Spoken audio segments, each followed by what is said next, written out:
Buenas tardes, bienvenidas, bienvenidos, bienvenides todos a este espacio. Estamos ya a unos días de la celebración del Encuentro Global por el Clima, la Anticop en Oaxaca 2024. Estamos desde la coordinación muy emocionados de poder convocar a este quinto y último espacio virtual de convocatoria hacia diferentes organizaciones indígenas, activistas y pueblos autoconvocados a este espacio de crítica, a un espacio de crítica anticapitalista, antipatriarcal y anticolonial. Estamos también agradecidos por la presencia de compañeras y compañeros que se han sumado a este tejido de voces y de resistencias desde los sures globales para convocar a este espacio que finalmente nos reunirá en Oaxaca la semana siguiente. Esta convocatoria de este quinto encuentro virtual está destinado a problematizar acerca de la crisis global del agua. Tenemos presente a compañeras de Modatima, de Wallmapu, Chile, a la Asamblea Oaxaqueña de Pueblos y Colonias en Defensa del Agua de Oaxaca y al compañero Óscar Oliveira de la Coordinadora por el Agua en Bolivia. Contarles también que en este espacio vamos a estar analizando la crisis global del agua desde las varias perspectivas críticas, centrándonos en el saqueo por industrias extractivas, turísticas e inmobiliarias. También exploraremos la escasez, la contaminación y la gestión sostenible de recursos hídricos, destacando su impacto en comunidades indígenas y campesinas y los riesgos para la sostenibilidad de la vida en las ciudades. Recordarles que este es uno de los ejes que hemos decidido posicionar y problematizar en el siguiente encuentro que se dará en Oaxaca a partir de la identificación del despojo global, de la arremetida contra los circuitos de vida que tienen que ver con la gestión comunitaria del agua. Sin más, vamos a ir dando la bienvenida a nuestros compañeros ponentes. Va a estar en primer lugar Manuela Arroyo, vocera nacional del Movimiento por la Defensa del Agua de Modatima desde el Wallmapu, Chile. Bienvenida, Manuela, y adelante. Tienes alrededor de 15 minutos y luego pasaremos a una ronda de preguntas y respuestas. Hola, muchas gracias. Voy a ponerme los audífonos para escucharles mejor. ¿Se escucha bien? ¿Sí me pueden hacer? Se escucha, se escucha.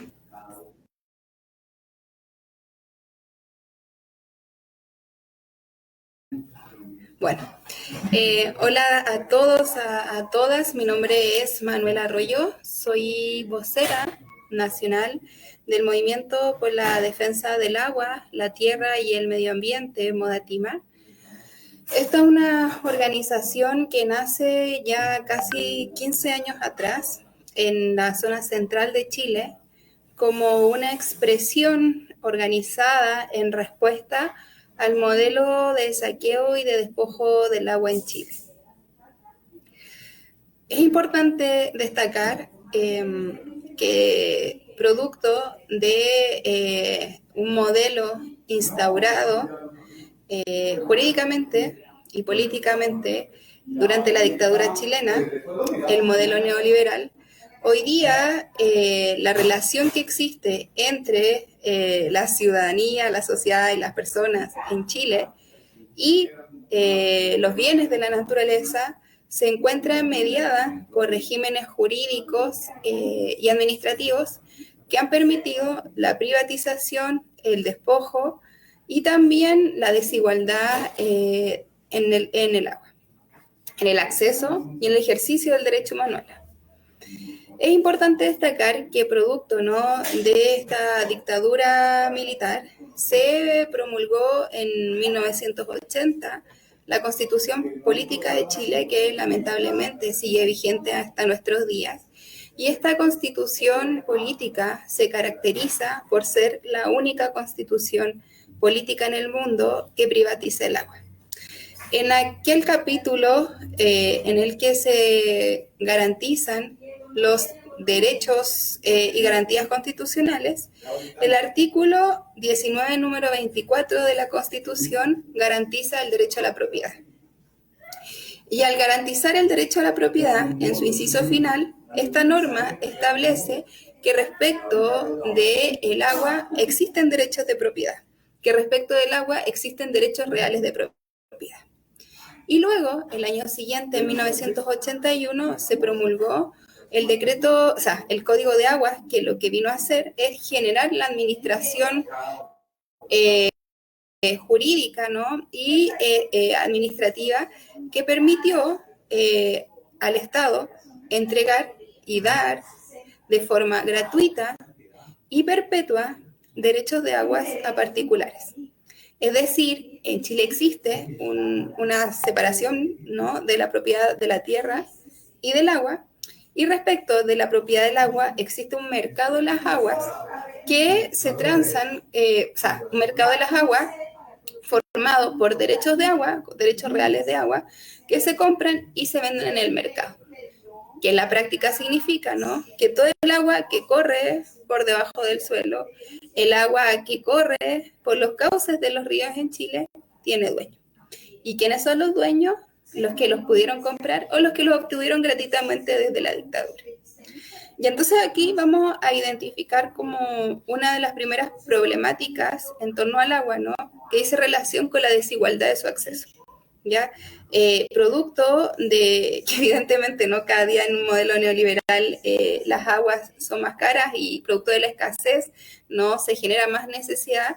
Se ha generado un lucro hoy día en los mercados de las aguas que ha permitido que han sido las grandes empresas transnacionales, como asimismo capitales nacionales, pero de la élite, quienes han tenido la posibilidad de comprar y que hoy día concentren la mayor cantidad de derechos de agua. De hecho, solamente el 1% de los chilenos y las chilenas tiene derechos de agua. Entonces vemos de aquí, en primer lugar, una inequidad en el acceso al agua, y esta inequidad se ha profundizado con el modelo económico extractivista chileno y con la desigualdad también en los usos, ¿ya? Más del 70% del agua en Chile se usa para la agricultura extensiva, ¿ya? Y particularmente la zona central de Chile se sigue utilizando para la agricultura de exportación. En la zona sur de Chile, ¿no?, se consume mucho por monocultivos forestales, y en el norte, ¿no?, se consume más por la minería, pero en general es la agricultura la que consumemos. Y en particular, ¿no?, el movimiento surge, como les contaba, en una región de la zona central de Chile, que es la región de Valparaíso, en la provincia de Petorca, que se caracteriza por la existencia de miles de hectáreas de monocultivos de palta, aguacate, que son para exportación, pero debido a su gran consumo han generado una situación de escasez y de sequía que ha vulnerado los derechos de las comunidades. Si a mí me tocó el año 2020, no, el 2019-2020, poder ir a Petorca, subir los cerros y ver con mis propios ojos, ¿no?, cómo arriba de los cerros, en las quebradas, existían grandes piscinas, como del porte de la cancha de un estadio, piscinas con miles y millones de litros de agua acumulados para regar estas plantaciones, y a un par de kilómetros más abajo de la quebrada, ver a las comunidades sin agua, animales muertos, imposibilidad de poder tener una huerta o de generar una agricultura campesina, ¿no?, familiar, producto de la escasez hídrica. Esta brutal desigualdad fue el punto de partida de la denuncia y del trabajo del movimiento. Durante 15 años hemos luchado cuestionando el modelo neoliberal, las políticas extractivistas y la privatización del agua. Pero esta demanda por el agua no se quedó ahí. Y poco a poco comenzó a tomar cada vez más sentido, y poco a poco se fue transformando en un movimiento que excedió las fronteras de la región de Petorca, de Valparaíso, de la provincia de Petorca, y hoy día somos un movimiento con presencia entre Arica, ¿no?, que es la frontera con el Perú, hasta Punta Arenas, que es la región más al sur de Chile. Es un movimiento a nivel nacional que se articula por la defensa del agua. Y esto para nosotras creemos que es muy importante, ¿no? Porque somos un movimiento social con una vocación política transformadora, con una crítica al modelo capitalista neoliberal, pero que además intenta, ¿no? Establecer una conexión con la ecología, con la naturaleza, por la protección del agua y del medio ambiente, desde una izquierda militante, desde una izquierda organizada, que también tiene una vocación de poder. Y creo que es importante, ¿no? Trazar como dentro de esta línea de tiempo de nuestra organización, si bien hay un primer momento de denuncia, de luchas territoriales, hay un segundo momento, ¿no? Que se marca por las discusiones de nuestros encuentros nacionales y por la decisión, ¿no? De asumir la disputa institucional también, ¿ya? Siempre decimos una frase, ¿no? Como estamos cansados de ver el partido de fútbol y gritar árbitro ladrón, este partido lo están robando, y quedarnos desde afuera alegando. Hoy día nos vamos a poner el equipo y vamos a entrar a la cancha a jugar este partido. Es así que el año 2019 fue como el primer proceso en el que decidimos asumir las disputas electorales con resultados que fueron sorprendentes, ¿no? Logramos la primera mayoría en la región de Valparaíso, la primera mayoría nacional en elecciones de gobernadores. Y quien había liderado el movimiento durante más de 10 años fue electo gobernador de la región de Valparaíso. Yo fui parte de las 4 convencionales constituyentes que fuimos electas para escribir la Constitución en Chile. Y además también distintos compañeras y compañeros decidieron participar en los gobiernos locales como concejales. Y desde ahí se nos planteó un desafío mucho más profundo aún, ¿no? Cómo seguir siendo movimiento social, cómo seguir siendo un movimiento que construye desde los territorios y al mismo tiempo, ¿no? Tener la capacidad de gobernar una región, tener la capacidad de seguir siendo una alternativa política y de estar como con una pata, con un pie en el territorio y con un pie también en la institucionalidad.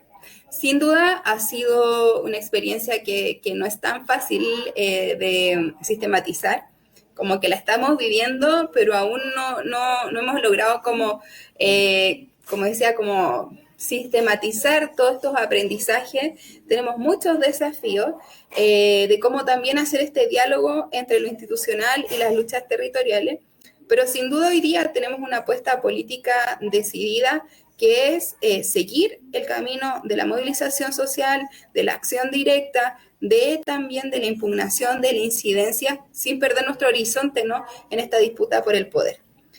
Mientras el agua siga siendo un bien privatizado, mientras siga siendo un bien de mercado en Chile, nuestra organización va a seguir luchando y se va a seguir articulando. Evidentemente tenemos nuevos desafíos, producto, ¿no? de esta decisión política que tomamos, ¿no? Que fue de disputarle a la derecha, y hoy día más que nunca disputarle al fascismo, a la ultraderecha, a todos y cada uno de los espacios políticos en los cuales nosotras habitamos, nosotras resistimos. Pero al mismo tiempo tenemos un importante, ¿no? desafío que dice relación con cómo seguir profundizando esta defensa del agua en un contexto climático que cada día es más adverso. ¿Ya? Hoy día, el año pasado, ¿no? trabajamos duro en la formación de brigadas climáticas, que son organizaciones de brigadistas en distintos territorios que estamos luchando por prevenir los incendios forestales, por hacer reforestación, por criticar también el modelo forestal y de monocultivo, por reconstruir aquellos lugares que fueron destruidos por el fuego. El año pasado, la región que Rodrigo Mundaca, el gobernador regional de Valparaíso, nuestro compañero gobierna, fue azotada por los incendios más grandes que han existido, los incendios forestales más grandes que han existido en la historia de Chile. Murieron 136 personas, entonces hemos estado trabajando, reconstruyendo, restaurando ecológicamente e intentando también desde abajo apoyar al gobierno regional. Y en este sentido creemos que hoy día tenemos que ser capaces como movimiento por el agua, por un lado, ¿no? de seguir nuestra línea de lucha por la desprivatización del agua como un eje central, cardinal, en nuestra organización política, nuestra organización social, en la educación ambiental, en todas las acciones que realizamos, Pero por otro lado, ¿no? Creemos que hay hoy día una profundización necesaria que tiene que ver cómo, ¿no? Como un movimiento nacional, ambientalista, un movimiento social que tiene una postura, que tiene un programa político también, ¿no? Nos posicionamos frente a la crisis climática. Y en este sentido, ¿no? El agua tiene una directa relación con la necesaria transición energética que hoy día requiere el mundo. Pero claramente nosotras y nosotros creemos que no podemos seguir sacrificando nuestro territorio, seguir sacrificando nuestras aguas, ¿no? Como ya sea de la forma que sea, ¿no? Como salares en el caso de la extracción de litio, o por ejemplo en el caso del hidrógeno verde, que son algunos de los proyectos como que están proyectados por el gobierno de Chile, ¿no? Para, como en sus polos de desarrollo económico, pero creemos que esta transición energética no puede ser un fundamento más para que nuestros territorios sigan saqueados para generar las soluciones a una emergencia que es generada por el norte global, por Europa, ¿no? Hoy día vemos, no sé, sabemos lo trágico de lo que pasó en Valencia, ¿no? Con estas inundaciones, y es algo que se repite en todo el mundo, pero sabemos que también, ¿no? Cuando la crisis llega a Europa, va a incrementar estas necesidades, estas presiones por una transición energética, pero esta transición energética va a ser a costa del litio de nuestros territorios, va a ser a costa de las industrias de hidrógeno verde que van a generar en nuestros territorios, y por lo tanto, ¿no? Creemos que no podemos seguir profundizando y sosteniendo estos modelos de despojo territorial para justificar una transición ecológica que beneficie las necesidades del norte global y que finalmente siga perjudicando a nuestros territorios. Y esto, ¿no? Se torna más complejo, ¿no? Porque son los mismos gobiernos progresistas, como en nuestro caso de Gabriel Boric, quienes han proyectado como programas de desarrollo del país la extracción del litio y la extracción del hidrógeno verde como soluciones. En este plano hoy día, ¿no? ¿Qué nos queda? ¿Qué nos queda? ¿Cuáles son los desafíos que nos queda después de estos 15 años? Uno, seguir adelante y apoyando este proceso del gobierno regional en el que distintas compañeras y compañeros se han volcado a construir una institución con participación democrática, evitando como distraerse, ¿no? en farándula o en corrupciones, que es lo que se ve hoy en día, sino trabajando durísimo en la región, haciendo instancias de participación, de democracia y también poniéndole dinero a la protección de la naturaleza del agua. Por otro lado, ¿no? Seguimos trabajando en torno a la formación política, a la creación de estas brigadas climáticas, al trabajo codo a codo, ¿no? Con comunidades indígenas en resistencia. Muchas de nuestras compañeras son de comunidades indígenas y por lo tanto no existe una separación, al menos en Gualmapu, que es donde habitamos nosotras, entre quienes son indígenas o no. Dentro del movimiento somos todos parte, ¿no? de una lucha por el agua que se expresa de distintas formas. Y como les decía hoy día, ¿no? También nuestro desafío es posicionarnos desde la izquierda, desde la práctica y el discurso anticapitalista, de pensar cómo, ¿no? nos situamos como un movimiento social y político con incidencia y con una postura clara y crítica frente a los abusos generados también por estos proyectos de transición energética justa. Y por lo tanto, ¿no? Estos son los desafíos que hoy día vemos en torno a la defensa del agua en nuestros territorios desde Chile. Y también nos interesa mucho, como para ir cerrando ya, poner la alarma de que Chile es el modelo, fue como el experimento del neoliberalismo. La privatización del agua es algo que probablemente no se va a dar en otros países y por lo tanto no, nuestro llamado va a estar alerta y organizadas y organizados con otras organizaciones, con otras articulaciones por la defensa del agua. El agua no tiene fronteras, nosotros tampoco tenemos que tenerla. Muchas gracias. Gracias a ti, Manuela. Creo que has apuntalado varios de los debates que estamos posicionando rumbo a la Anticop, en el sentido precisamente de las experiencias y lecciones históricas para el continente, en este caso, pero que se van espejeando también con los otros sures, ¿no? Con Asia y África, sobre precisamente las estrategias geopolíticas del corporativismo que tiende a esto, que fue un éxito en Chile, la mercantilización del agua, que fue un intento en Bolivia, y bueno, que sigue siendo una de las fuerzas, las pulsetas figuras más importantes en esta etapa de colonialismo verde, de implementación de falsas soluciones, de pues todas las apuestas que ahora se tiene desde el régimen corporativo, donde los estados juegan un rol fundamental, y creo que también vamos aprendiendo de las lecciones pues también a nivel de las disputas nacionales, estatales, incluso institucionales, y lo que queda también para las luchas autónomas y la gestión autónoma y comunitaria de ¿no? Como una de nuestras prioridades. En ese sentido, nos vamos a venir un poco hacia el norte, desde Chile hacia México, para finalmente volver a Bolivia, hacia el sur, comentando que nos acompaña Efraín Vázquez, él es representante de la Asamblea Oaxaqueña de Pueblos y Colonias en Defensa del Agua. Bienvenido, muchas gracias por estar presente en este quinto y último evento virtual de convocatoria al encuentro y a la Anticop. Adelante, Efraín, muchas gracias. Bueno, pues primero que nada, un saludo a todos los compañeros que nos ven por esta transmisión y un saludo a todos los compañeros que acompañan hoy en esta ponencia. Es muy interesante lo que nos cuenta la compañera Manuela Arroyo. Vemos que de manera general este panorama, pues la crisis del agua ya bien sabemos que está arrasando últimamente a muchos lugares de nuestro planeta, y que es constante. Vemos que muchos de los puntos es constante que los malos de la historia siempre sean los mismos capitales, incluso en algunos países hasta se comparten las mismas empresas que participan en estos saqueos. Pero nosotros en la lectura dentro de lo que hemos hecho en los procesos de aquí, de las discusiones que hemos tenido internas a partir de los esfuerzos que hemos hecho por la lucha del agua, vemos que la situación, la crisis hídrica obedece también a ya lo mencionó la compañera de manera indirecta, la compañera Manuela, obedece a un desdoblamiento a un desdoblamiento social, en una desigualdad. Vemos que siempre donde existen más luchas, más esfuerzos por conservar el agua, o por mantener el recurso, vemos que también está muy marcada la desigualdad económica y política, ¿no?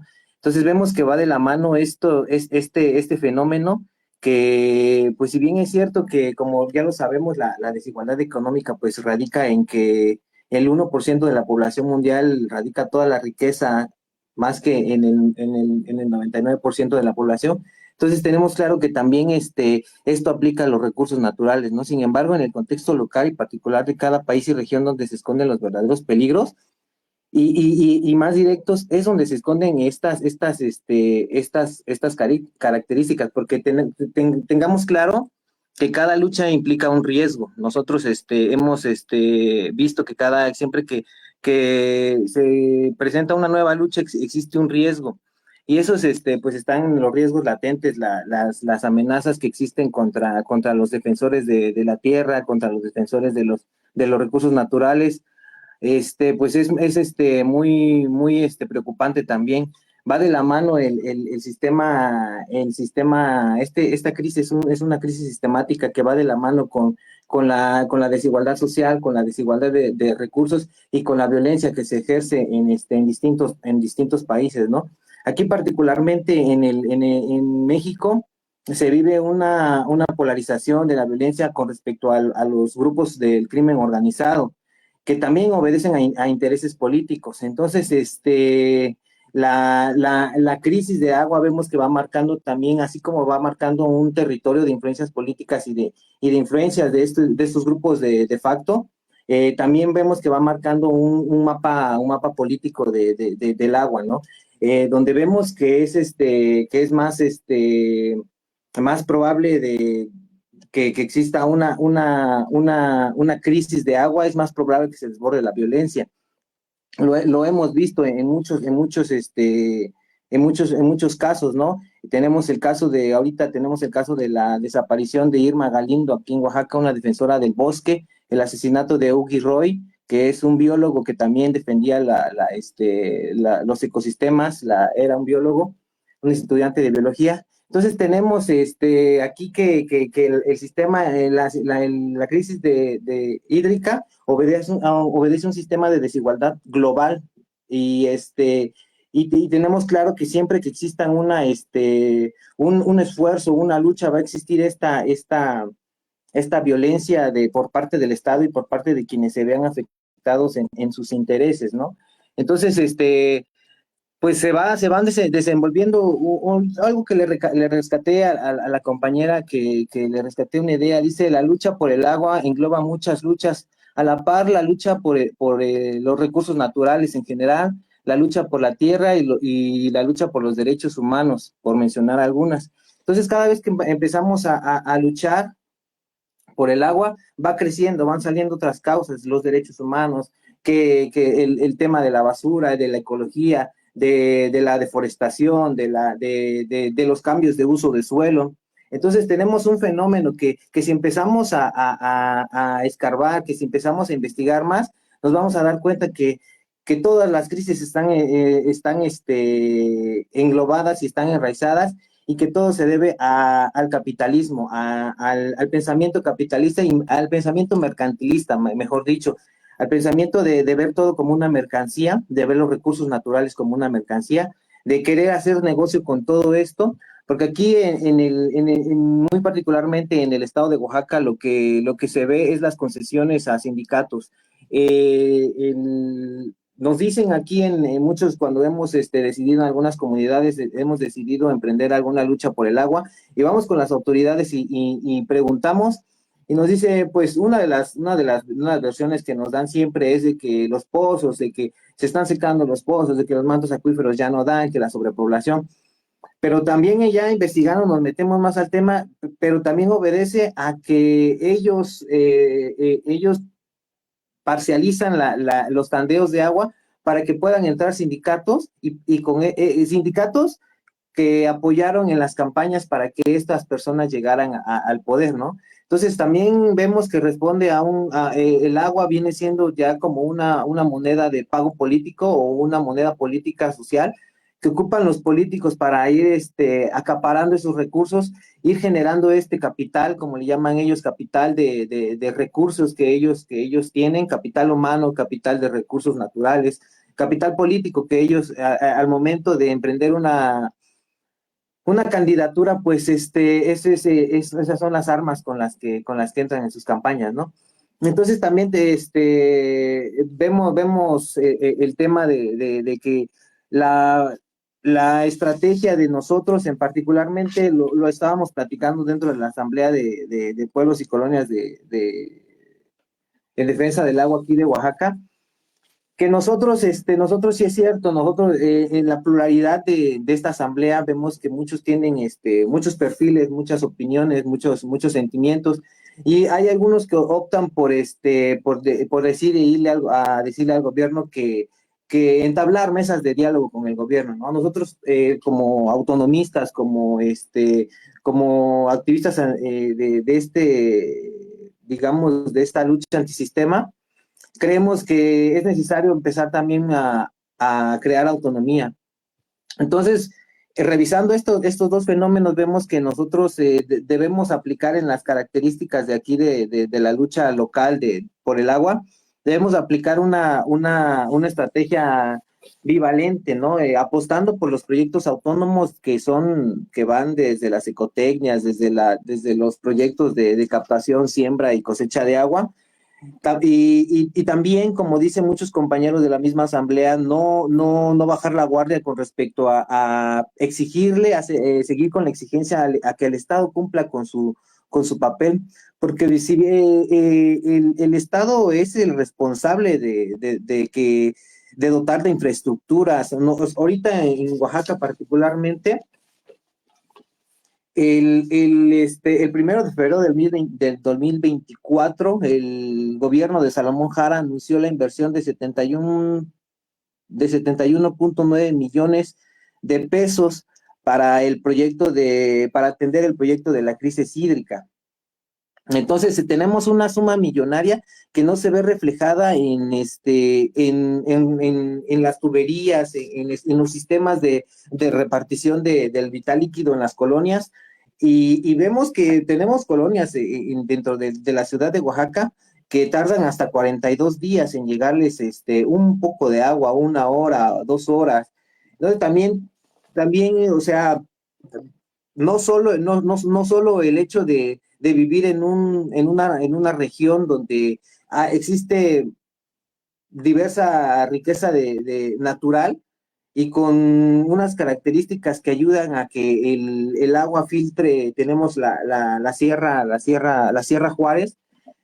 O sea, eso nos hace pensar que los mantos acuíferos sí hay agua. Entonces, esta crisis en las colonias de la periferia de la ciudad se debe a la corrupción más que a una crisis de mantos acuíferos o una crisis de manera natural. Nosotros vemos que obedece más a la corrupción, a este capitalismo hegemónico de llegar al poder y de solo gobernar para tus amigos, este capitalismo de compadres o capitalismo de amigos, como lo conocemos, ¿no? Entonces, nosotros vemos una gran necesidad de iniciar los esfuerzos, de motivar a las personas a que empiecen a preocuparse por el vital líquido. Ahorita la gentrificación en la ciudad de Oaxaca se está viviendo de una manera, de una manera más agudizante, y lo vemos también en el tema del agua, ¿no? Están siendo desplazados algunos comerciantes que estaban ahí, que duraron durante muchos años. Muchos espacios de cultura se han visto con la necesidad de salir del centro de Oaxaca e irse a otros lugares en la periferia a trabajar, porque las rentas son muy caras, ¿no? Entonces, ya no digamos del agua. Existen hoteles. Ahorita están llegando hoteles de franquicias, de grandes franquicias, y a ellos no se ve que les afecte la crisis del agua. A las compañías, a las grandes empresas que han estado llegando, no se ve que les afecte el agua. Entonces, aquí hablamos de que estamos en una crisis motivada por las concesiones que ha otorgado el Estado, que ha otorgado el gobierno para pagar el haber llegado a la silla, ¿no? A gobernar. Entonces, nosotros partimos desde esa necesidad y vemos que es necesario realizar el acompañamiento. Por eso es que nos constituimos en una asamblea para realizar el acompañamiento y ir aglutinando a los diversos esfuerzos que vayan surgiendo para darles, porque nosotros sufrimos ese fenómeno cuando iniciamos en esta lucha. Cuando tú inicias te encuentras en un lugar porque no inicias en esta lucha porque no te encuentras en un lugar donde no existe el agua. Te encuentras a diferentes fenómenos, y uno de los fenómenos que nos enfrentamos es a la inseguridad de no saber, ay, si nos van a hacer caso, a qué instancias acudir. Muchas veces muchas personas que han iniciado en la lucha se avientan así sin tener conocimiento previo de todo lo posible hacer. Entonces, nosotros vemos la necesidad de crear un cuerpo de acompañamiento que vaya de la par con las comunidades, y eso es el planteamiento que hemos estado haciendo en a la Asamblea de Pueblos y Colonias, y ese es el planteamiento que traemos nosotros acá al Anticop 2024, que es necesario impulsar las luchas, acompañar las luchas, y brindar el respaldo, acobijar a esas personas, a estas nuevas causas, nuevas luchas que están naciendo, y hermanarnos, porque la crisis la tenemos a la vuelta de la esquina. Ya no es si va a venir o no, más bien es cuándo va a tocar nuestras puertas, ¿no? Porque no hemos tenido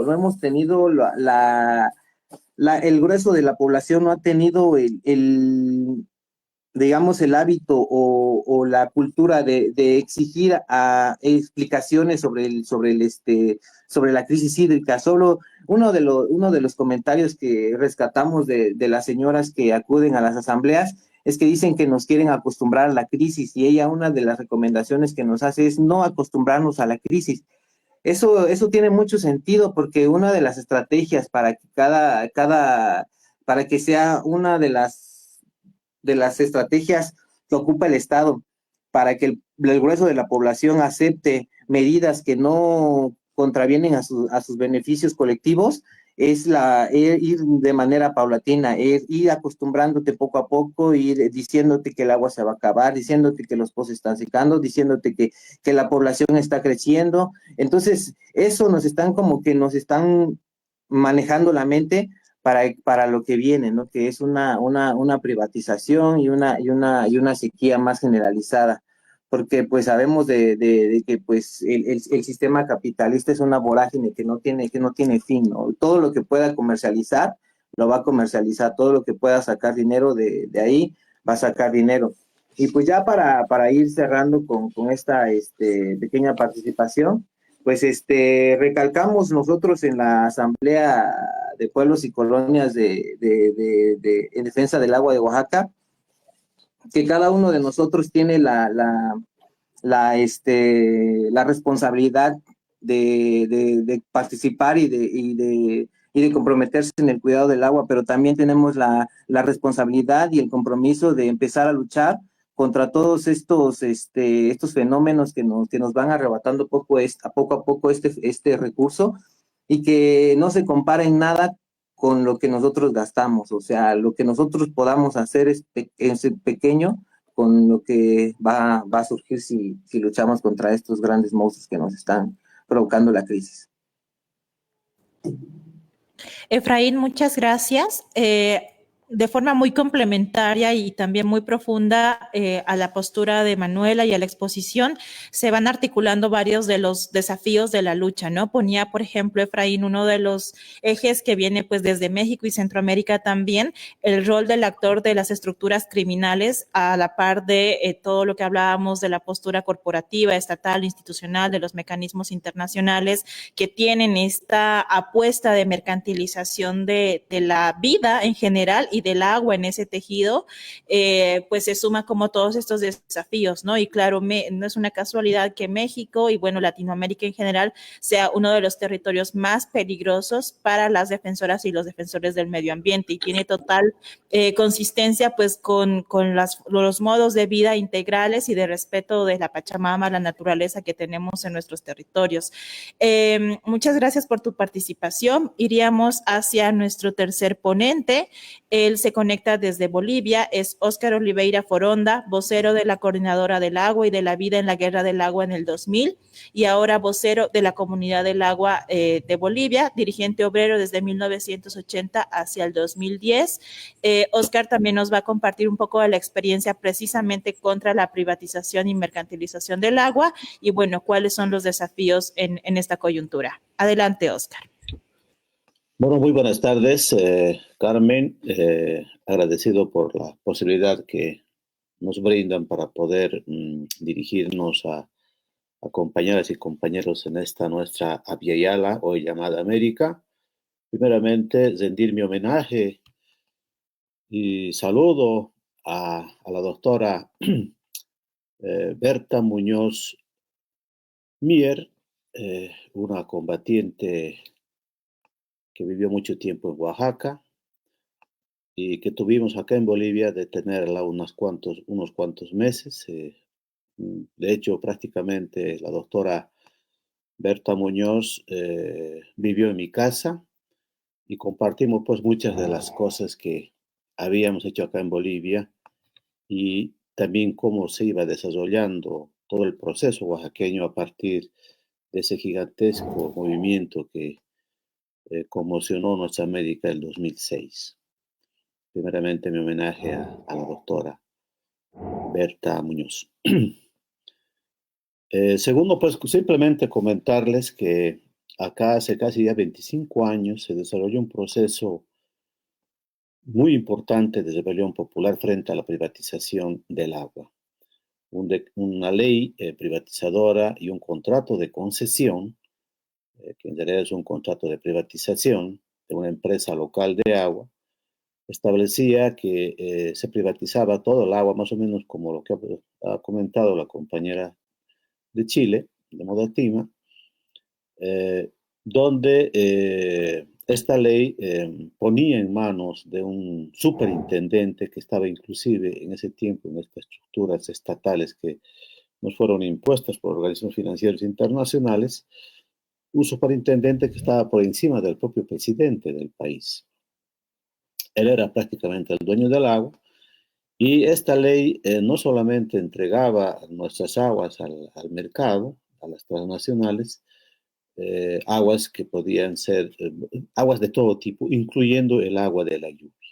Es decir, esta ley prohibía inclusive el acumular el agua de la lluvia para fines que normalmente en el campo pueden ser utilizados por los comunarios.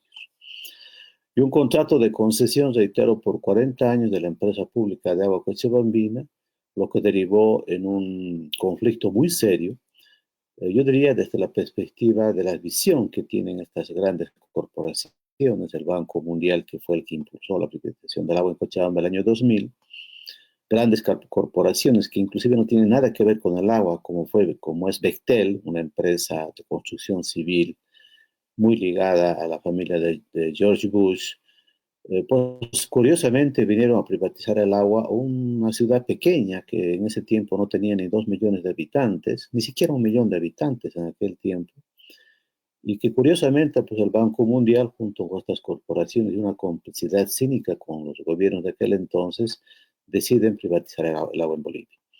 Esta visión de una absoluta mercantilización del agua, pero además yo diría, como dice Naomi Klein, que es una escritora, periodista, investigadora canadiense, que en realidad en Bolivia en muchos de los casos ha sido utilizada como una especie de laboratorio para experimentar políticas absolutamente dañinas a los pueblos, ¿no? Un pueblo rebelde durante su historia ha sido pues utilizado para ver cómo la gente reacciona frente a estos procesos tan criminales, diríamos, de privatización del agua en este caso.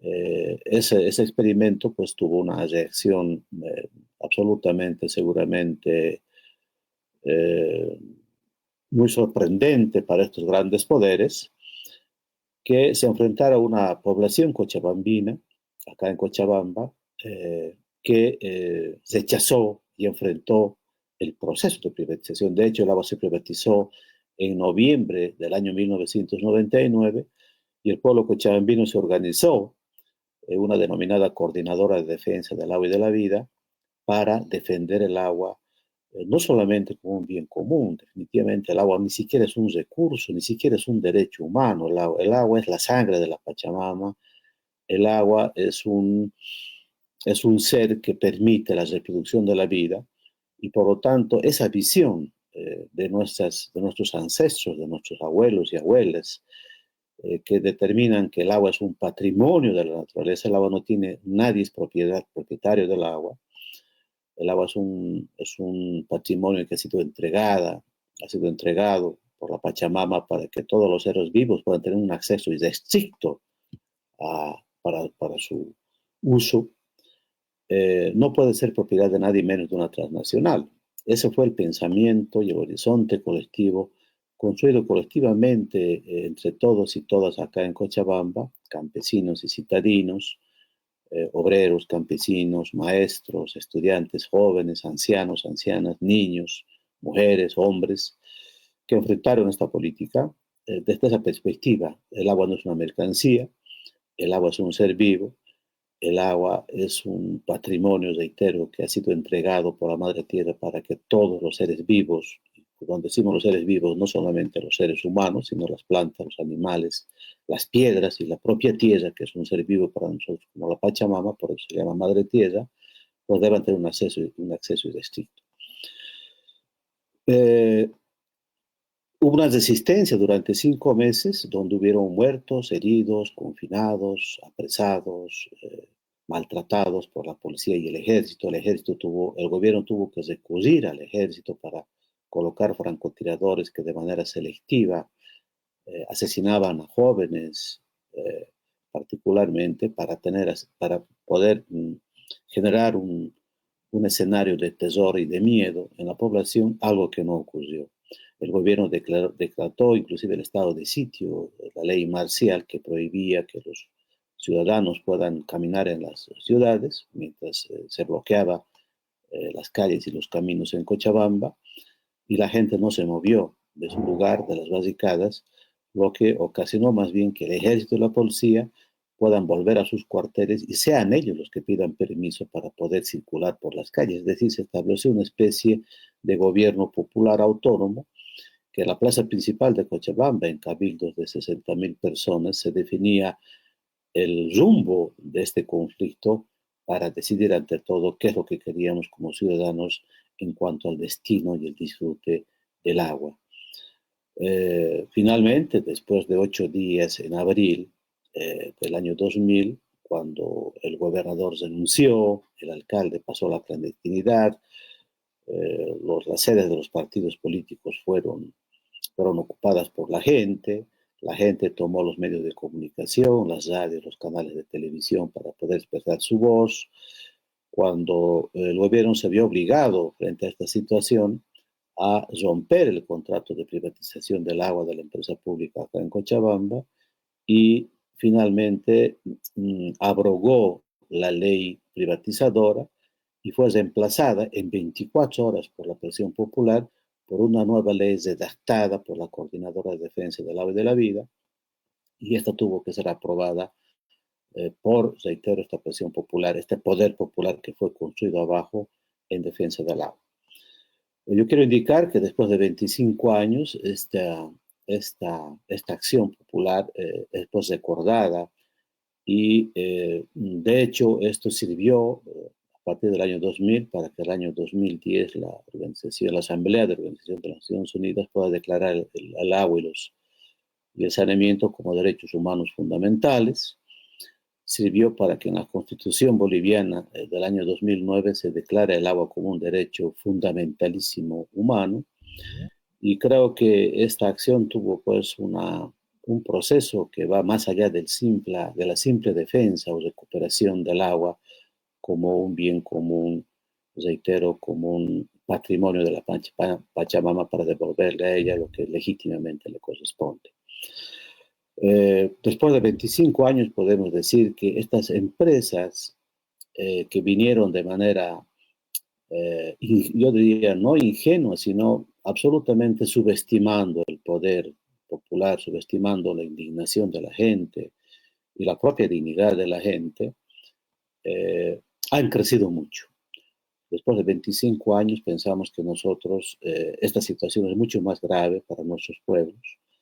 Estas empresas, conjuntamente organismos financieros internacionales que son absolutamente los mismos, han establecido políticas mucho más sutiles, inclusive ya no tan agresivas como el año 2000, sino mucho más sutiles, que a través de diferentes ONGs o diferentes cooperaciones internacionales, entre comillas, están estableciendo políticas que van más allá de la propia privatización, sino prácticamente de la ocupación territorial en muchos casos, y establecer desde ahí políticas que vayan en contra de las legítimas demandas de la población.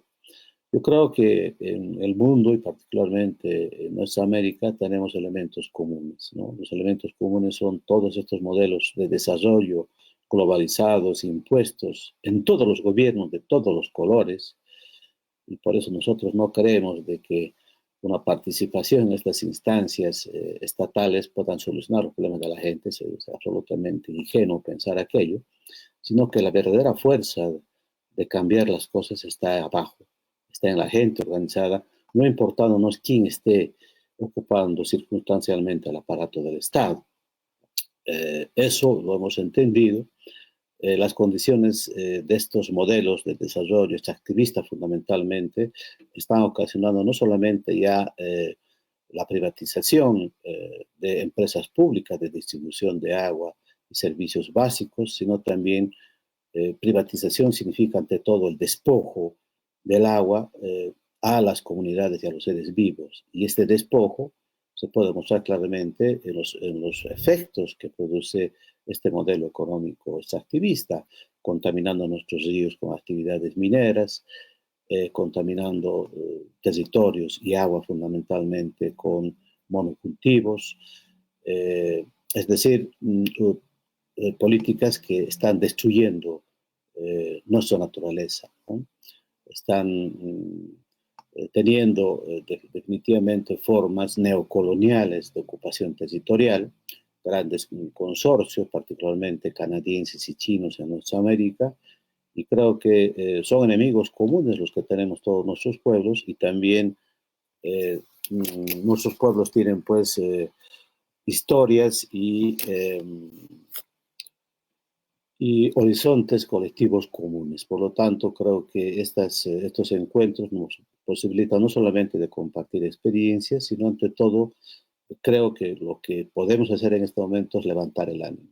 La Guerra del Agua del año 2000 posibilitó una inspiración en muchos pueblos del mundo de que es posible vencer y derrotar a enemigos tan poderosos como el Banco Mundial, el Fondo Monetario Internacional, estas grandes corporaciones, reitero, que como Bechtel son poderosísimas, poderosísimas, derrotar a la policía y el ejército en el campo de batalla, que son nuestros campos de las ciudades y nuestros territorios indígenas y campesinos, y que es posible desde abajo establecer horizontes comunes que nos permitan no solamente parar estos procesos neocoloniales de ocupación de nuestros territorios, sino ante todo también ir construyendo no solamente acciones que nos permitan seguir caminando, sino ante todo construir palabras, construir actitudes, recuperar valores que el neoliberalismo y este sistema pues nos quiere conducir a un destino fatal de individualismo, de competencia, donde no existe reciprocidad, ni solidaridad, ni respeto, ni confianza mutua entre todos nosotros, ni siquiera entre individuos, peor entre pueblos. Por lo tanto, la situación del agua en nuestro país, en Bolivia, es más, está ahondando por los incendios que han estado ocurriendo particularmente en la Amazonía boliviana, Paraguay y brasilera, los efectos que tendrán más de 40 o 50 millones de hectáreas que solamente este año se han quemado en la Amazonía de estos tres países, y particularmente en Bolivia 10 millones, más de 10 millones de hectáreas quemadas, millones de animales calcinados, centenares de familias privadas de cualquier posibilidad de subsistencia, y las consecuencias que esto traerá posteriormente en la provisión de agua en los valles del altiplano bolivianos y en general en toda nuestra América y en el mundo van a ser muy, muy graves.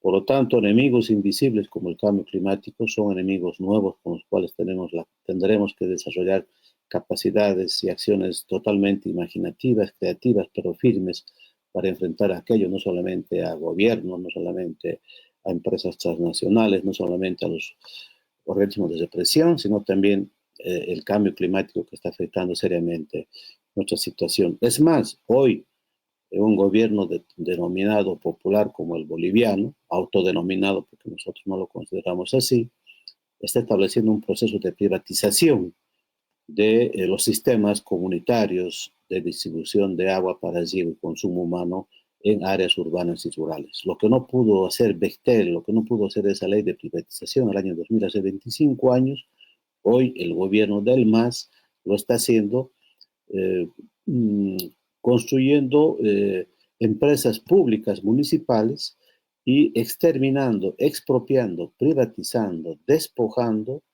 no solamente de sus fuentes de agua, sino también de toda esa red de ductos para el riego y consumo humano que están establecidos en los sistemas comunitarios en Bolivia, que son más del 60% de la manera en que la gente se abastece.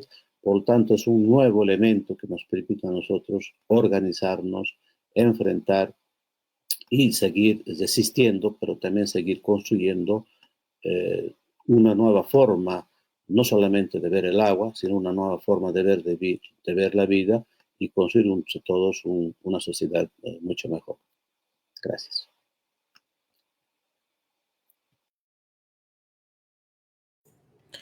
Oscar, muchas gracias también por tus palabras. Efectivamente se van perfilando como las alternativas y las luchas que se gestan desde las opciones locales, ¿no? Traía también como a la memoria algo que comentaba Efraín y creo que es importante rescatar a las y los que han perdido la vida en esta lucha, ¿no?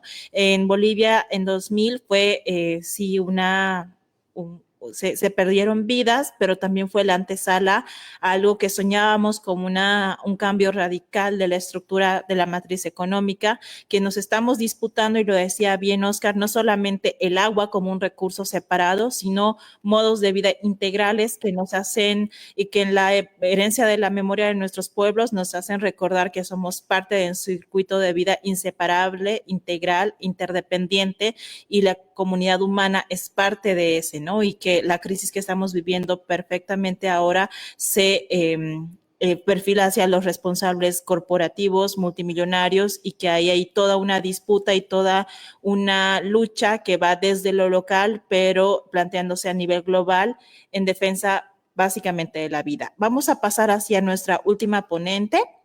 Está Hortensia conectada. Ella es integrante de la Asamblea General Permanente de San Gregorio de Tlapulco y no sé si nos estás escuchando, Hortensia, si pudieras activar tu cámara. Te damos la palabra, continuando con este tejido de voces. Gracias. Bienvenida. Con este tejido de voces, militancias y luchas desde Latinoamérica que se teje con los sures globales para plantear alternativas de gestión comunitaria anticapitalista de las fuentes de agua dentro de los sistemas de vida. Adelante. Hortensia, ¿tienes el micrófono cerrado? No, te estamos viendo, pero no te estamos escuchando. Ok, creo que ya, es que se va como la señal. Hola, mucho gusto a todos, un gusto saludarlos, saber de otras luchas y sobre todo la persistencia y la continuidad que llevan en ellas. Pues mi nombre es Hortensia Telésforo Jiménez, ya lo decía la compañera Carmen, soy miembro de la Asamblea General Permanente del pueblo de San Gregorio Tlapulco y quisiera hacer como un contexto para saber por qué pues todas estas luchas nos unen. En el caso de aquí de Atlapulco, es un pueblo originario de la Ciudad de México, de las orillas o de lo que se llamó los pueblos de la Náhuac. Nuestro pueblo tenía manantiales, de hecho es un pueblo que desde el Porfiriato, digamos que desde 1905 se construyó un acueducto para llevar agua a la ciudad. Esta determinación de llevar el agua de nuestro pueblo hacia la ciudad tuvo que ver con una revisión en esas épocas del Porfiriato de la calidad del agua que tenía pues este líquido aquí del pueblo, considerándolo un médico en ese tiempo muy famoso, Peñafiel, que después fue dueño de una refresquera y de agua, pues, ¿no? De aguas embotelladas de hace mucho tiempo. Entonces, estas aguas se empezaron todo el agua del pueblo se empezó a llevar, y no solamente de Atlapulco, sino de Xochimilco, en general, Zacapa, San Luis Tlaxaltemalco, y ha abastecido a la Ciudad de México pues por más de 100 años. Esto ha tenido repercusiones fuertísimas, y yo cuando presento a Atlapulco presento lamentablemente una historia hacia donde esa sobreexplotación es consumada, ¿no? Después de 100 años seguimos dando a la ciudad agua, y esto condujo a que nuestro estado económico y nuestro estado productivo pues se fuera desgranando poco a poco. En el caso de Atlapulco, siendo un pueblo lacustre, tenemos las chinampas, las famosas chinampas, que son construcciones hechas por el hombre, digamos que lo más avanzado en términos de no ser invasivo hacia el propio territorio, sino una construcción donde se usa la parte del cieno, la parte de abajo del lodo del lago, para hacer construcciones de lodo amarradas o ¿cómo decirlas? Bardadas, por decirlo así, de los árboles de los ahuejotes. Es altamente productivo para la cuestión de alimentación. El pueblo produce, aún con todas las condiciones, sigue produciendo verduras, legumbres, flores, y una serie de, pues de productos de la chinampería. Y aquí, más que llamarles campesinos, les llamamos chinamperos. Hay una serie de conocimientos que se va generando en este tipo de hacer producir la tierra, y para nosotros son maestros chinamperos. En los años en los que se empezó a llevar el agua, o posterior a 40 años de empezarse a llevar el agua, pues nosotros digamos que empezamos a perder el poder adquisitivo, ya que estas legumbres que se hacían eran toneladas que se mandaban a la ciudad por medio de los mismos canales. Todos los canales eran navegables. Entonces, para que se den una idea, de San Gregorio a donde se vendían los productos, era más o menos de 4 horas de remar, 4 horas, 5 horas, y se llevaban hasta Jamaica, ¿no? Otro de los, digamos que de los lugares donde se hacía la comercialización. Entonces, dando una imagen de cómo es que era la vida y que era productiva y que económicamente tenía a San Gregorio, Atlapulco, como uno de los lugares donde la economía se basaba básicamente en la cuestión agrícola. Cómo es que en los años 60, 70 se pierden los manantiales. O sea, esa fue una de las grandes quiebres, yo creo que medioambientales, económicos, emocionales, poblacionales, porque se empiezan a acabar los manantiales, y algunos de los vecinos de aquellos años comentan que van con el regente, en ese momento Uruchurtu, a la ciudad, y le dicen que pues qué se va a hacer, porque ya los manantiales, ya la tubería esta del acueducto se llevó toda el agua del pueblo, y esta cuestión que se tiene como biocultural, que decimos sin chinampa no hay chinamperos, pero sin chinamperos tampoco hay chinampas. Pues qué va a pasar. Y entonces el señor político dice que de que muera la ciudad a que muera Atlapulco, pues que muera Atlapulco. Y eso es lo que ha estado pasando. Aun cuando se hicieron y se han hecho, no es la primera vez, quiero decir, me refiero al 2 de diciembre del 22, que fuimos agredidos por granaderos por justo no permitir la instalación de más tubería hidráulica. Han habido otros episodios de 1960 a la fecha, donde el pueblo se ha estado oponiendo a una serie de obras. Básicamente hay una sobreexplotación, porque si se pensaba que ya los manantiales habían desaparecido con el agua cristalina y demás, la lógica era pensar que se iba a parar esa sobreexplotación, pero no, vino otra forma de sobreexplotación, que eran los pozos profundos, y a partir de ahí se generaron un número de pozos, de 12 pozos, y después se fueron incrementando. A lo que quiero llegar es que estar cerca de una ciudad como la Ciudad de México, que es el territorio más pequeño de todo México, pero la que es una gran consumidora de agua, y no tiene un sentido, lo decían los compañeros, no hay una palabra que se cumpla, no hay una idea. O sea, una ciudad es una ciudad vorágine que se va a tomar toda el agua y la que no tenga, y eso es lo que ha estado pasando en la Ciudad de México. Cuando ya no alcanzan estos pozos de la misma ciudad, pues entonces se va con el Cutzamala y trae de otra cuenca, y así se ha ido, digamos que chupando el agua de varias cuencas, haciendo desastres medioambientales, que efectivamente, como dice el compañero de Bolivia, no solo ahora estamos ante una situación de violencia por las empresas, por el Estado, por la misma situación de contaminación, sino ahora, pues, como lo del cambio climático, y también estas variaciones en la recuperación del agua. Entonces, Lo que quiero mostrar cuando les digo que muestro a mi pueblo en ese sentido es como la muerte anunciada de un pueblo a través de un pueblo que tenía agua, ¿no? O sea, ¿cuál es el modelo que se sigue para acabar con un pueblo y acabar con su agua? Entonces, esto, como les digo, no ha parado, se siguen sobreexplotando los pozos y como ya sabemos, cuando llegan a una cierta profundidad, bueno, la tecnología los lleva a hacer aún más profundos estos pozos y eso es con la cuestión de la explotación, que es uno de los elementos del agua, ¿no? De porque viene la explotación, la distribución, la calidad del agua, la contaminación del agua, o más bien el saneamiento del agua, pero en todo se ve fracturado todo.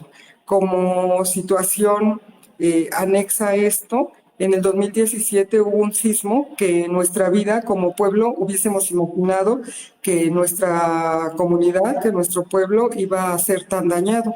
Y justo fue dañado ante esta sobreexplotación, pues quedan huecos, ¿no?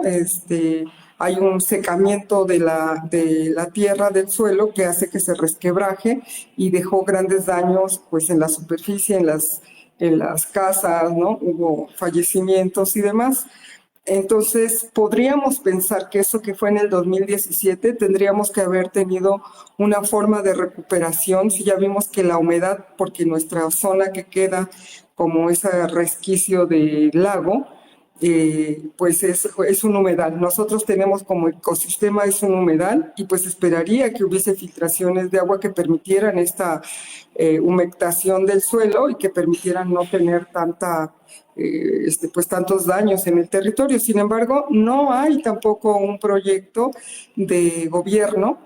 Hay un hablar, eso ya lo creo que ya lo conocemos todos, hay un hablar de las problemáticas, hay una cuestión asistencial por partidistas, hay una falta me parece como de razón entre quienes tienen el poder de verdaderamente generar situaciones que nos permitan aminorar o corregir estos caminos. Y eso no se dio en el 2017. Justo ahora, actualmente, después de la represión del 2022, se siguen generando mayores extracciones y a más profundidad o empezar a checar otras zonas aledañas al pueblo para seguir extrayendo agua. Sin pensar, sin proyectar ninguna recuperación al acuífero y para acabarla de amolar, nosotros estamos como en esta parte de la cuenca, como si fuera, pues ustedes lo conocen, ¿no? La ollita, y de los pueblos que tenemos nosotros de Milpalta, que son nuestros vecinos, resulta que baja el drenaje. Entonces un drenaje que es insuficiente y ahora ya está llegando y impactando a las chinampas. Entonces ya no solamente tenemos un problema de sobreexplotación de los mantos freáticos, donde ni siquiera se abastece, como dice el compañero de Oaxaca, ni es una cuestión de distribución, porque creemos que la justicia empezaría, porque si del pueblo que está sacando agua, bueno, no debiese tener problemas de agua, porque los pozos están en su territorio, y sin embargo tenemos barrios aquí que los han dejado hasta sin un mes sin agua. Entonces, decimos, ¿cuál es la justicia del agua? ¿Cuál es el planteamiento? Pero la pregunta no solo va hacia el gobierno, sino también a los mismos pobladores, ¿no? Porque también ha cundido tanto el asunto neoliberal y la cuestión individual y este rompimiento de la comunidad. La cuestión partidista aquí ha sido terrible. El asunto de haber creído, de tener la esperanza fija en que un gobierno con una línea que consideramos de izquierda o que habíamos considerado con mayores posibilidades de entender la problemática del pueblo, no fue así. No fue así y por desgracia ha sido peor, porque en creo que hubo un exceso de confianza y por lo que estoy escuchando en los compañeros es lo mismo, hubo un exceso de confianza de creer que ellos iban a poder por convicción o por sus propios intereses partidistas, pues hacer una mejor gestión, ¿no?, de esto, y esto no ha sido así. Por el contrario, no es solo la desilusión, sino el que nosotros como pueblo ahora tendríamos, o sea, ahora tenemos que remontar no solamente la problemática real del agua, sino remontar los discursos, las narrativas, ahora las militarizaciones de nuestros territorios, porque algo que no se había visto aquí, bueno, pues en los pueblos aledaños ya tenemos Guardia Nacional, ya tenemos constantemente patrullajes militares, ya tenemos, o sea, ya viene una cuestión de militarización, y también, por desgracia, estamos viviendo ya episodios de narcoestado, porque ya el gobierno no se hace responsable de la seguridad del pueblo, simplemente es omiso, como lo vimos nosotros, por desgracia, el 5 de septiembre en una manifestación pacífica, y donde fuimos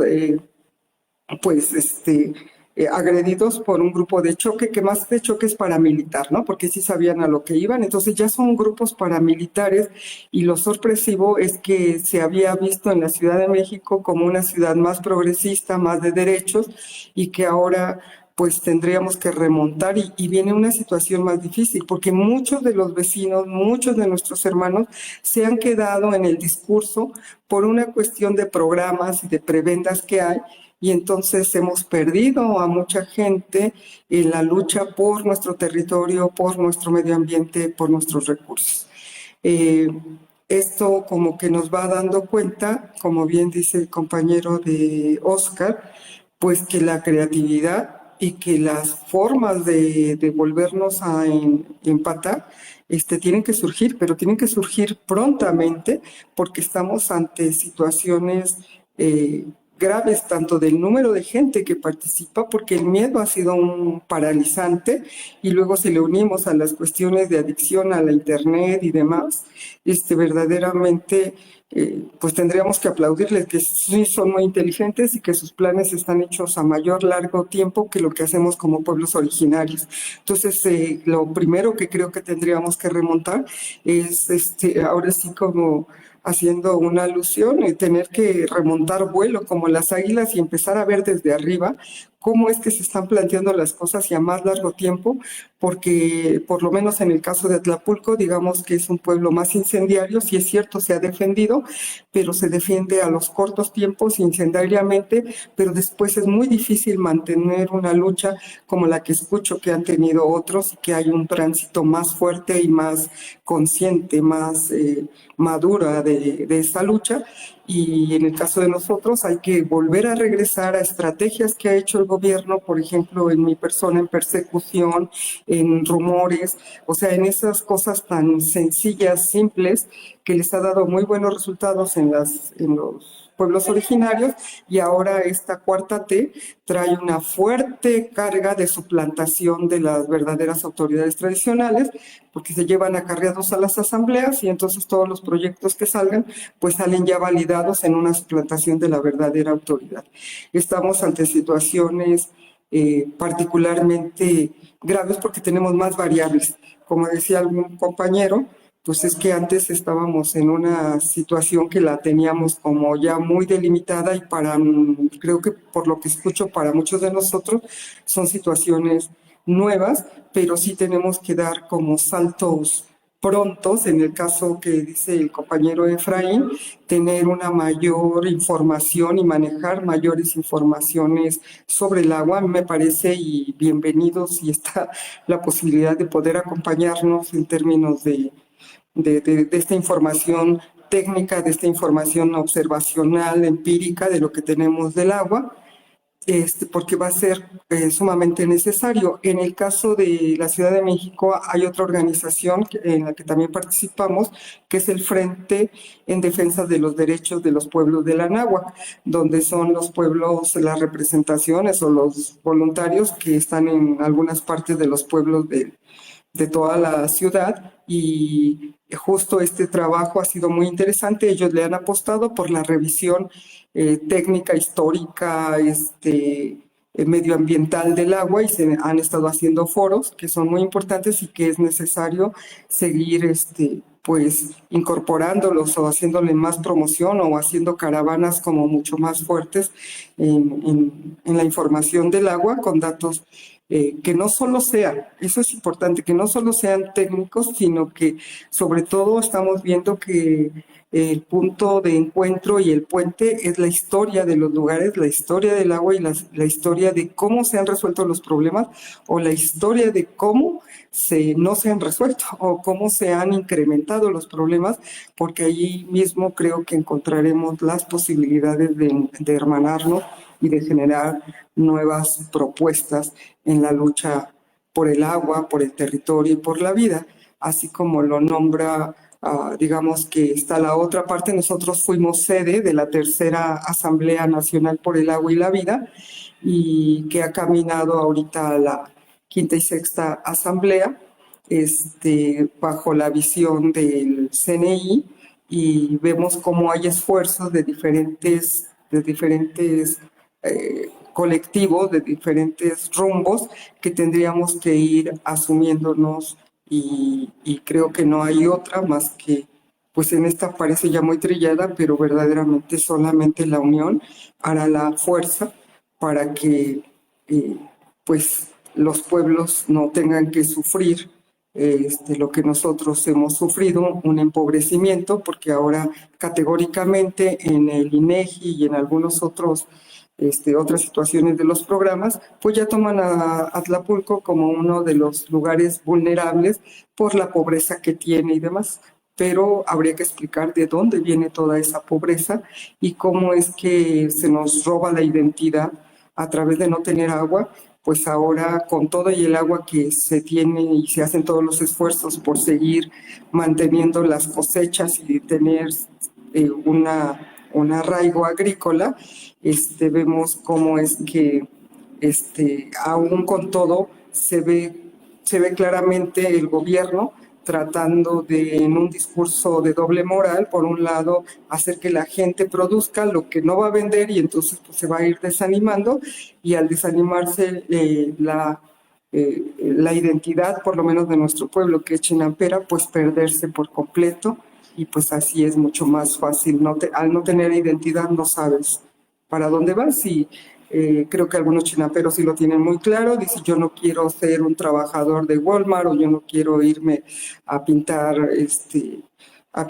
banquetas y demás, no porque sea malo, sino porque su identidad era otra y el valor que tiene como pueblo pues era, es muchísimo, ¿no? Es muchísimo el valor de identidad que se tiene, y creo que obviamente lo minimiza todo el gobierno. No sé si estoy como a la par de todo lo que está sucediendo o lo que estoy diciendo resuene, pues, ¿no? También checar lo de la contaminación del agua. Nos querían poner un colector, y lo que nosotros hemos dicho es que se necesitan plantas de tratamiento, porque el agua contaminada va a ir a contaminar a cualquier lado. Y aquí es claro, por ejemplo, en la ciudad, que las inundaciones que tenemos no es inundaciones por una cuestión de la que nos quieren vender, de que los drenajes se llenan de basura y demás. O sea, ya ahora después de mucho tiempo tenemos claro que es una serie de compuertas y es una decisión política qué compuertas se cierran y qué áreas se quedan inundadas. Regularmente serán los lugares inundados, pues aquellos de menor economía, de menor movilización política y en fin, ¿no? Como las cosas que siempre van aunadas al empobrecimiento de cualquier área humana. Entonces, pues esta es lo que yo puedo compartir desde la vivencia misma de mi pueblo, y obviamente que ir aprendiendo en el camino y ir enlazando pues luchas y sobre todo historias pues que nos dejen esa posibilidad de reorganizarnos y de querer seguir luchando. Muchas gracias a todos. Gracias a ti, Hortensia. De verdad que ha sido muy importante, muy valioso y muy potente escucharles a todos, en el sentido de que precisamente hay sin duda una serie de desafíos, una serie de contradicciones, una serie de obstáculos en la lucha, en la defensa del agua, que es la defensa de la vida misma, de la comunidad, de los sistemas integrales de reproducción, de cuidados y del planeta en sí. Sin embargo, creo que las ponencias también nos hacen entender que a pesar de que es muy difícil y que hay una serie de avatares, también hay una potencia no solamente actual, sino milenaria, que trasluce en la memoria, pues, justo de las chinampas, pero que una serie de múltiples iniciativas que vienen desde pueblos precoloniales que han tenido precisamente esta sabiduría de gestionar las fuentes de agua en clave de la reciprocidad y la integralidad. Y que parte de eso pues es lo que estamos defendiendo, lo que estamos posicionando y lo que estamos proponiendo también hacia la escala de una articulación global desde los sures de este planeta para plantear un otro modo de la gestión de la vida en general. No tenemos más que comentar, si puede irles a Manuela, Efraín, Oscar y Hortensia que abran sus cámaras una vez más. Invitándoles nuevamente a las y los que nos están escuchando a sumarse a este tejido de voces, de resistencias, de luchas desde América Latina hacia los otros sures. Vamos a estar en unos días juntos en Oaxaca, tratando de conversar, tratando de articular y tejiendo nuevamente todos estos procesos, recordando estas palabras. Este es el 5º y último foro virtual de convocatoria. Nos sumaremos también a todas las exigencias por justicia frente a todo lo que se está atropellando en América Latina, en Asia y en África, en el planeta en general.